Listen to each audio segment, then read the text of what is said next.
শিক্ষার্থীদের হাতে বই দিতে দেরি হওয়ায় চলতি ২০২৫ শিক্ষাবর্ষের দশম শ্রেণীর শিক্ষার্থীদের জন্য শিক্ষাপঞ্জিতে পরিবর্তন এনেছে শিক্ষা মন্ত্রণালয়।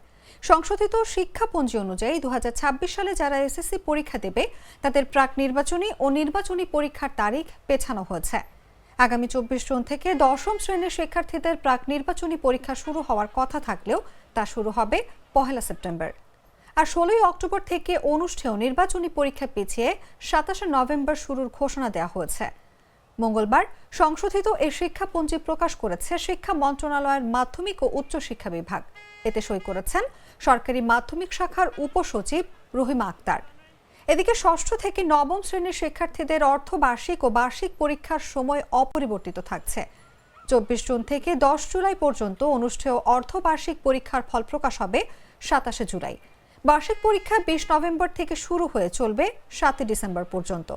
বার্ষিক পরীক্ষার ফল প্রকাশিত হবে ৩০ ডিসেম্বর।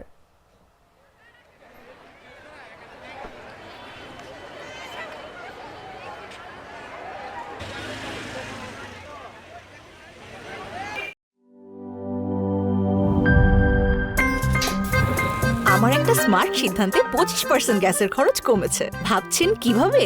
সাধারণ গ্যাস স্টোভ বদলে আমি এনেছি আরএফএল গ্যাস স্টোভ। এর সাইন্টিফিক নজল ও ব্রাস বার্নার ক্যাপ সমানভাবে তাপ ছড়িয়ে রান্না করে দ্রুত। তাই গ্যাসও বাঁচায় 25%, টাকাও বাঁচে 25%। আরএফএল গ্যাস স্টোভ নিরাপদ ও গ্যাস সাশ্রয়ী।